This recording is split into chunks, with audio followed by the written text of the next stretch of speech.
اعوذ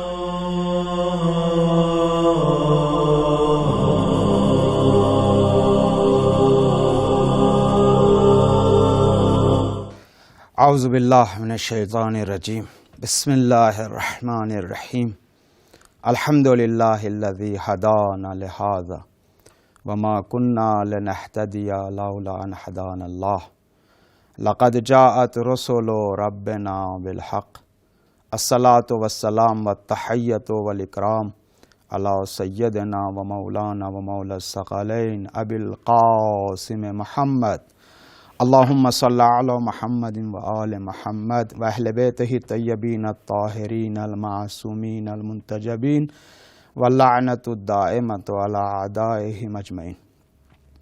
اما بعد فقد قال اللہ سبحانہ فی کتابہ الحکیم وہو اصدق الصادقین وما خلقت الجن والانس الا لیعبدون. خدا کا لاکھ لاکھ شکر ہے کہ اس مبارک مہینے میں ہم سب مومنین کو اپنا مہمان قرار دیا اور اس نے توفیق دی ہے کہ اپنے محتاج بندوں کو اپنے بے نیاز دسترخوان پر سب کو دعوت دی ہے. عاقل انسان بہتر جانتا ہے کہ دسترخوان پر جو عظیم ترین نعمتیں موجود ہیں ان نعمتوں میں سے اپنے لیے انتخاب کرے اور اپنی حقیقت اور سعادت بنانے کے لیے، اپنی سعادت تک پہنچنے کے لیے اس دسترخوان سے استفادہ کرے. موضوع گفتگو انسان کی بندگی ہے، عبودیت ہے. جیسا کہ پہلے بیان ہو چکا ہے کہ خداوند متعال قادر مطلق ہے، جو کچھ بھی اس کے علاوہ ہیں سب اس کے عبد ہیں اور وہ معبود ہے. دو طریقے کی بندگی پائی جاتی ہے متون دینی میں. اگر آپ دیکھیں، فلسفی میں اگر آپ دیکھیں، عرفان میں دیکھیں، تو حتی روایات میں دیکھیں، اہل بیت علیہ الصلوۃ والسلام نے دو طریقے کی بندگی کو اور عبد و بندگی و عبودیت کو بیان کیا ہے. بندہ دو طریقے کا ہوتا ہے. ایک بندگی عام ہے، جو بھی ما سوی اللہ ہیں سب عبد خدا ہیں، سب بندے خدا ہیں. ان کل من فی السماوات وما فی الارض الا آتی الرحمن عبدا. سب عبد خدا ہیں، اللہ کی مخلوق ہیں، اللہ کی ملکیت ہیں. مالک حقیقی وہ ہے. یسبح لہ ما فی السماوات وما فی الارض. جو بھی زمین اور آسمان میں ہیں سب تسبیح خدا کرتی ہیں، سب قانتین ہیں، سب قنوت کرتے ہیں، سب رکوع و سجود کرتے ہیں. یہ وہ بندگی ہے، یہ وہ عبد ہے. ان کل من فی السماوات والارض الا آتی الرحمن عبدا. یہ وہ بندگی ہے کہ جس میں سب شامل ہیں، سب شریک ہیں. یہ وہ بندگی ہے جس میں قرآن کی مختلف آیات اشارہ کرتی ہیں. لیکن ایک بندگی خاص ہے. وہ بندگی خاص کیا ہے؟ وہ یہ ہے، حقیقت کے اعتبار سے سب عبد ہیں، سب محتاج ہیں، سب فقیر ہیں. لیکن یہ جو انسان صاحب ارادہ ہے، صاحب اختیار ہے، اللہ نے اس کو ارادہ دیا، اختیار دیا، قدرت دی ہے. یہ اپنے ارادے اور اختیار سے اس بندگی تک پہنچے، اس کو کہتے ہیں بندگی خاص. اپنے ارادے، اپنے کوشش، اپنے علم، اپنی قدرت کے ذریعے سے، اپنے اعمال و رفتار و کردار و عقائد و معرفت کے اعتبار سے وہ جو حقیقتاً بندگی ہے اس تک پہنچ جائے، سمجھ لے، پہچان لے، اور عمل کے اعتبار سے، کردار کے اعتبار سے، فکر کے اعتبار سے اس بندگی واقعی تک پہنچ جائے. قرآن کی بہت ساری آیتیں ہیں، وہ آیتیں میں نے پیش کی جو مطلق بندگی، تمام مخلوقات عبد الہی ہیں، اس کو میں نے پیش کیا. لیکن ایک بندگی خاص، بندگی خاص کیا ہے؟ وہ یہ ہے، وَعِبَادُ الرَّحْمَنِ الَّذِينَ يَمْشُونَ عَلَى الْأَرْضِ هَوْنًا. اللہ کے وہ خاص بندے جب زمین پر چلتے ہیں، زمین پر تواضع کے ساتھ چلتے ہیں. وَإِذَا خَاطَبَهُمُ الْجَاهِلُونَ قَالُوا سَلَامًا. جب کافری، مشرک، ظالم ان کو کچھ کہتا ہے، جسارت کرتا ہے، گستاخی کرتا ہے تو وہ اچھے سے برتاؤ کرتا ہے، سلام بولتا ہے۔ یہ کون سے بندے ہیں؟ کچھ بندے ایسے ہیں کہ قرآن کی آیت ہے وَلَقَدْ كَتَبْنَا فِي الزَّبُورِ مِن بَعْدِ الذِّكْرِ أَنَّ الْأَرْضَ يَرِثُهَا عِبَادِيَ الصَّالِحُونَ۔ یہ وہ عباد صالحین پاک بندے ہیں جن کو خداوند متعال وارث بنائے گا۔ یا مثلا قرآن کی آیت ہے کہ یا ایتھا النفس المطمئنہ ارجعی الی ربک راضیۃ مرضیہ فادخلی فی عبادی۔ یہ کون سے بندے ہیں؟ یہ خاص بندے ہیں جس کو اللہ اپنا خاص بندہ بنانا چاہتا ہے۔ پس معلوم یہ ہوا دو طریقے کی بندگی ہے جو قرآن میں پائی جاتی ہے۔ اب ہم کیا کریں، کیسے اعمال انجام دیں کہ اس بندگی تک پہنچ سکیں؟ دنیا میں رہتے ہیں، دنیا کی رنگینیاں ہیں، یہاں کے وسوسے ہیں، یہاں کی شیطنت ہے، نفس ہے انسان کے پاس، خواہشات نفسانی ہے، جکڑا ہوا ہے انسان، شیطان وسوسہ کرتا ہے، دنیا کی رنگینیوں کو دیکھتا ہے، تو اس بندگی حقیقی تک کیسے پہنچے انسان؟ اس بندگی حقیقی تک پہنچانے کے لیے خداوند متعال نے پوری شریعت کو بھیجا ہے۔ دیکھیں میں یہاں پہ لانا چاہ رہا تھا آپ کو،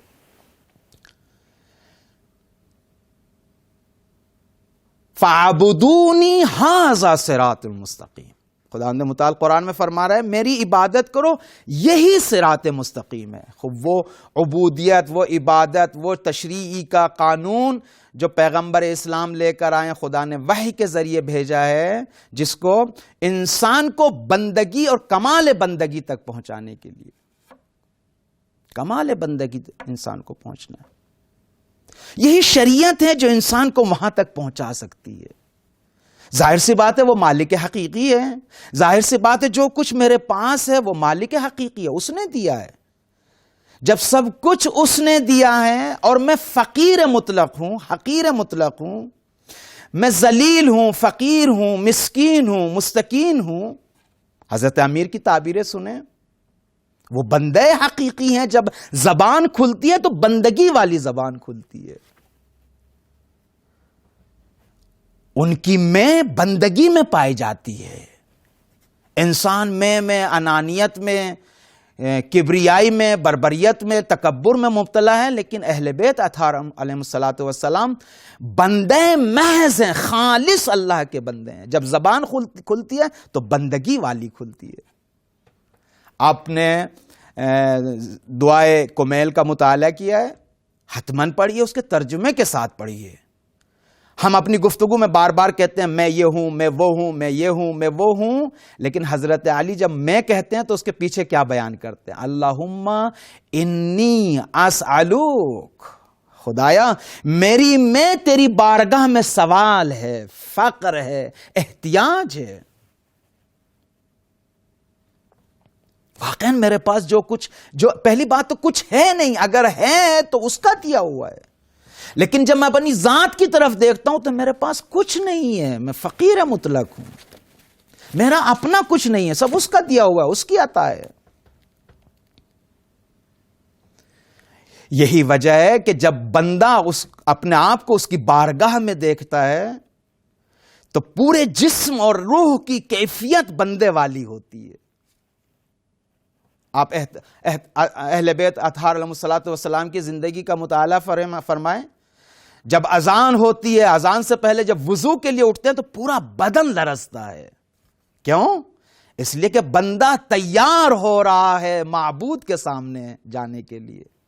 خوب یہ تیاری کس طریقے کی ہونی چاہیے؟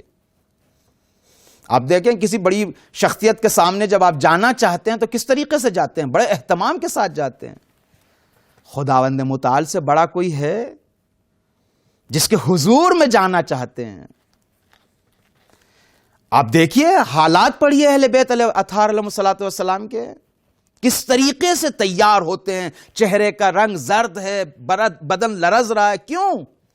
اس لیے کہ بندے کی کیفیت یہی ہے مولا کے سامنے، اس کے عظمت کے سامنے، اس کے جلال کے سامنے، اس کی قہاریت کے سامنے۔ آپ نے وہ واقعہ سنا ہے ابو حمزہ صومالی نقل کرتے ہیں کہ امام سجاد علیہ الصلاۃ والسلام نماز کی حالت میں ہیں تو آپ کی دوش سے ابا گر گئی اور آپ نماز میں مصروف رہے. نماز جب ختم ہوئی تو آگے بڑھے. آگے بڑھنے کے بعد عرض کی آقا آپ کی ابا گر رہی تھی, آپ نے اپنے ابا کو نہیں سنبھالا. تو حضرت نے فرمایا ویحک, وائے ہو تجھ پر, کیا تجھے نہیں معلوم میں کس کے جناب میں, کس کے حضور میں, کس کے محضر میں کھڑا تھا؟ کیسے ہو سکتا ہے کہ اس کی عظمت میں بندہ احساس کرے اور اپنی طرف متوجہ ہو جائے؟ ہو نہیں سکتا, ہو نہیں سکتا. عجیب عظمت ہے اس کی, ربوبیت کی عظمت بندے کے نظر میں آ جائے. صغرت دنیا فی اعینہم, اللہ کا بندہ وہ ہوتا ہے کہ دنیا کی, دیکھیے میں ایک بات عرض کرتا چلوں, جب ہم باہر نکلنا چاہتے ہیں گھر سے تو معمولاً کپڑے بدلتے ہیں, خوشبو لگاتے ہیں, سنورتے ہیں, کنگھی کرتے ہیں, آمادہ ہوتے ہیں. کیوں اگر پوچھا جائے تو بولتے ہیں باہر بندے, نہ بھی بولے لیکن اندر یہ ہے کہ باہر کوئی نہ کوئی ملے گا, کوئی کیا سمجھے گا, کوئی کیا بولے گا. یعنی کیا؟ یعنی آپ سامنے والے کو اتنا بڑا سمجھ رہے ہیں تاکہ اس لیے تیار ہونا تاکہ اپنے آپ کو بھی بڑا بنائے اس کے سامنے. یہ مومن نہیں ہے, یہ مومن کی خاصیت نہیں ہے. مومن کی خاصیت یہ ہے کہ صغرت دنیا فی اعینہم, ان کی آنکھوں میں غیر از خدا جو کچھ بھی ہے سب چھوٹا ہے, اور اس کی آنکھوں میں جو سب سے بڑا ہے وہ خداوند متعال ہے. جب خدا سب سے بڑا متعال ہے تو اس کے حضور میں جب بندہ آتا ہے تو کپڑے سنورے ہوئے ہوتے ہیں, ادب کے ساتھ آتا ہے, مرتب و مزین و ادب کے ساتھ حاضر ہوتا ہے اس کی بارگاہ. یہ ہمیں کون سکھائے گا؟ یہ ہمیں شریعت سکھائے گی. شریعت. امام خمینی رضوان اللہ تعالی علیہ کا وہ جملہ کتنا خوبصورت ہے, عالم در محضر خدا معصیت نہ کنید. پوری دنیا اللہ کے حضور میں ہے, گناہ نہ کیجیے. عالم اللہ کے حضور میں, شبانہ روز میں اور آپ سب اللہ کے سامنے ہیں. ہم ابھی بندگی کو ابھی ہم نے صحیح سے درک نہیں کیا. ہم مبتلا ہیں اپنی میں مصروف ہیں اپنے کاموں میں, اپنی زندگیوں میں. ہمیں معلوم نہیں ہے وہ سید کون ہے, وہ سردار کون ہے, وہ آقا کون ہے.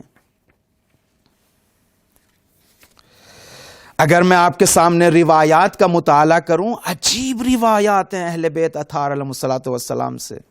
عجیب طریقے کی روایات ہیں بندگی کے بارے میں, کس طریقے سے بندہ اس بندگی تک پہنچے جو حقیقی بندگی ہے.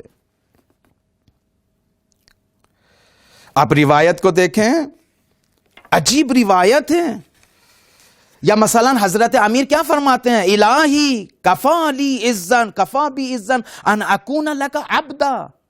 انسان کی عزت اس میں ہے کہ اللہ کا بندہ ہو, نہ غیر خدا کا بندہ. محتاج کا بندہ بنیے,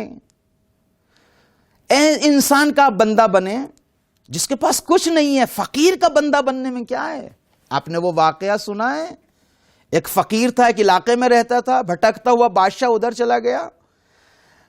جب بادشاہ کے پاس کچھ نہیں تھا تو اس فقیر کے پاس جو کچھ تھا اس نے اس کے سامنے پیش کر دیا, اس کو کھانا کھلایا. جب بادشاہ واپس جانے لگا تو بولا کہ جب تم کو ضرورت ہو کسی چیز کی تو میرے پاس آ جانا فلاں شہر میں. تو ایک زمانہ گزرنے کے بعد فقیر نے سوچا چلتے ہیں, بادشاہ کے پاس بلایا ہے. اس شہر میں جانے کے بعد پوچھا, بادشاہ کا ایڈریس دیکھا, دربار میں پہنچے, کہا بادشاہ نہیں ہے. وہاں سے نکل لیا ادھر ادھر, چونکہ وطن نہیں تھا. جب وہ ایک ایسی جگہ پہنچا, کیا دیکھا, وہ ایک بندہ ہے ہاتھوں کو آسمان کی طرح اٹھائے ہوئے اور گڑ گڑا رہا ہے, رو رہا ہے, پریشان ہے. جب غور سے دیکھا, کیا دیکھا, وہی بادشاہ ہے. تو ایک مرتبہ فقیر سوچنے پہ مجبور ہو گیا, عجیب ہے, میں اس سے مانگنے آیا ہوں جو کسی دوسرے سے مانگ رہا ہے. لہذا واپس پلٹا, کہا کیوں نہ میں اس سے ہی مانگوں جس سے یہ خود مانگ رہا ہے. یہ بندگی ہے, بندگی ہے. ہم لوگوں نے خداوند متعال کی عظمت کو نہیں پہچانا ہے. کیا عظمت ہے, کیا مقام ہے اس ذات کا. اس کی عظمت عجیب ہے. ہم ابھی بندہ نہیں بنے ہیں، اپنی میں سے باہر نہیں نکلے ہیں۔ میرا مال، میری کرسی، میری جاؤ حشم، میری شہرت خدا کو پسند نہیں ہے۔ خداوند متعال فرماتا ہے انی عند المنکسرۃ قلوبہم، میں ٹوٹے ہوئے دلوں کے پاس رہتا ہوں۔ یہ کیا بنا رکھا ہے ہم نے اپنے دلوں کو؟ کیا بنا آپ ہی بتا دیجئے، جس جگہ پر گاڑی کھڑی ہوتی ہے اس کو کیا کہتے ہیں؟ گاراج کہتے ہیں، پارکنگ کہتے ہیں۔ جہاں پر پیسے رکھے جاتے ہیں اس کو تجوری کہتے ہیں۔ جہاں پر گھوڑے بنتے ہیں اس کو طویلہ کہتے ہیں۔ جہاں پہ فلاں، یہ سب ان کی جگہ ہیں۔ اب کوئی انسان اگر مال سے محبت کرے تو گویا کہ دل میں ایک تجوری بنا رکھی ہے، اور اگر کوئی گاڑی سے محبت کرے تو گویا دل میں ایک پارکنگ بنا رکھی ہے دل کو۔ اگر بڑی بڑی سواریاں گھوڑوں سے محبت کر رہا ہے گویا کہ دل کو اپنا طویلہ بنا رکھا ہے، گھوڑے کو سجا رکھا ہے انسان نے۔ انسان شرم نہیں آتی، ان قلوب المؤمنین عرش اللہ، عرش الرحمن، یہ حرم اللہ، یہ مومن اور عبد کا دل اللہ کا گھر ہے، اور میں کس کو بسا رہا ہوں، کس کو سجا رہا ہوں؟ حیا نہیں چاہیے انسان کو۔ کہاں جا رہا ہوں میں؟ اینا تذہبون، کہاں جا رہے ہیں ہم؟ بندگی کا مطلب ہی یہی ہے۔ اگر آپ کسی کے سامنے خاضع ہوں، کسی کے سامنے کسی کی اطاعت کریں، اسی کو بندگی کہتے ہیں۔ آیا غیر از خدا کسی کی بندگی کر سکتے ہیں؟ کسی کی اطاعت کر سکتے ہیں؟ کسی کے سامنے جھک سکتے ہیں؟ ہم کب تک غیروں کے بندے بنے رہیں گے؟ کب تک مبتلا رہیں گے؟ کب تک ہم لوگوں کے چہرے دیکھیں گے؟ کب تک دنیا کے نغمے گائیں گے؟ اللہ کی مخلوق کے نغمے گا رہے ہیں جمال کو دیکھنے کے بعد، لیکن جو اس کا خالق ہے وہ کتنا بڑا جمال رکھنے والا ہے، وہ کتنا بڑا جمیل ہے۔ ہم بڑے بڑے سرمایوں کی تعریف کر رہے ہیں، جس نے دیا ہے وہ کتنا بڑا ہوگا۔ اینا تذہبون، سب کچھ اللہ کی بندگی میں چھپا ہوا ہے، ادھر ادھر جانے کی ضرورت نہیں ہے۔ پوری شریعت میں بیان کروں گا انشاءاللہ بعد کے جلسوں میں، پوری شریعت آئی ہے مجھ کو بندہ بنانے کے لیے۔ آہستہ آہستہ آہستہ آہستہ شریعت پہ عمل کر کے انسان بندہ بنتا ہے۔ اس لیے کہ جو تشریع اور قوانین اور فرامین اللہ کی طرف سے آئے ہیں بندہ بنانے کے لیے آئے ہیں۔ کیا آپ نے معراج کا واقعہ نہیں سنا؟ ختمی مرتبت کو بندے کو لے گیا خدا میں، پھر بندگی کا نصاب پیش کیا ہے۔ اللہ اکبر، بندگی کا سلیبس پیش کیا ہے خداوند متعال نے، نماز کی شکل میں، روزے کی شکل میں، پوری شریعت کی شکل میں، آداب شریعت، احکام شریعت، معارف شریعت۔ اچھا، آپ کا کوئی بڑا کبھی جب زیارت کے لیے جاتا ہے، کہیں مقدس جگہ جاتا ہے، جب بڑی جگہ جاتا ہے، مکے جاتا ہے، کربلا جاتا ہے، نجف جاتے ہیں، جب واپس آتے ہیں وہاں کی سوغات لے کر آتے ہیں، ہدیے لے کر آتے ہیں، اور خاص کر ایسی چیز لے کر آتے ہیں جب آپ کو دی جاتی ہے تو آپ اس کی یاد میں چلے جاتے ہیں، اس کو یاد کرنے لگ جاتے ہیں، کربلا کو، مکے کو، نجف کو، کاظمین کو، سامرہ کو، کہ یہ وہاں کی نشانی ہے، وہاں کی سوغات ہے۔ کبھی خالی ہاتھ نہیں آتے، یہ آداب میں سے آتے ہیں، نہیں خالی نہیں آتے۔ اچھا آپ مجھے بتائیے، ہمارا سب سے بڑا انا و علی ابوا ھذہ الامہ، پیغمبر اسلام نے فرمایا میں اور علی اس امت کے باپ ہیں۔ جب وہ محضر خدا میں گیا، سب سے مقدس جگہ گیا، جب وہاں سے واپس آیا تو کچھ سوغات لے کر آیا یا نہیں، یا خالی ہاتھ آ گیا؟ ہم جو اولاد پیغمبر ہیں، پیغمبر نے خود فرمایا ہم باپ ہیں اس امت کے، اگر ہم اولاد ہیں تو کیا لے کر آئے سوغات میں؟ اب ہم معراج کا واقعہ پڑھیے، بندگی کے اصول پیغمبر کو دیے ہیں، وہ کیا ہے؟ نماز۔ یہ نماز حقیقت وہاں پر ہے، وہاں سے لے کر آئے ہیں، سوغات لے کر آئے ہیں قرب الہی کی، پھر نماز یہاں آئی ہے وہاں لے جانے کے لیے کہا، تبھی تو فرمایا الصلاۃ معراج المومن، معراج تک پہنچانے والی حقیقت نماز ہے، یہ سوغات ہے۔ لیکن کب؟ جب اس کے آداب کو انشاءاللہ بیان ہوگا آپ کی خدمت میں، جب اس نماز کو اس طریقے سے انجام دیں جس طریقے سے اہل بیت اطہار علیہم الصلاۃ والسلام، اہل بیت نے انجام دیا، آپ کے شاگردوں نے انجام دیا۔ دین اور شریعت اور قرآن خداوند متعال قانون بناتا ہے، لیکن اہل بیت اس کو شکل دیتے ہیں قانون کو. تو جس طریقے سے وہ نماز پڑھتے ہیں، جس طریقے سے وہ بندگی کرتے ہیں، اس طریقے سے بندگی کیجئے. سوغات ہے ہمارے پاس، پیغمبر کی لائی ہوئی اللہ کے پاس سے سوغات ہے. وہ کیا ہے؟ بندگی، وہ ہے نماز، وہ ہے روزہ، وہ ہے شریعت. کہ انشاءاللہ ہم خداوند متعال سے دعا کرتے ہیں کہ ہمیں توفیق دے اہل بیت اطہار علیہ الصلوۃ والسلام کے صدقے میں، کہ ہم اس شریعت پر عمل کرنے کے بعد اپنی بندگی سے مزین ہو سکیں. والسلام علیکم ورحمۃ اللہ وبرکاتہ.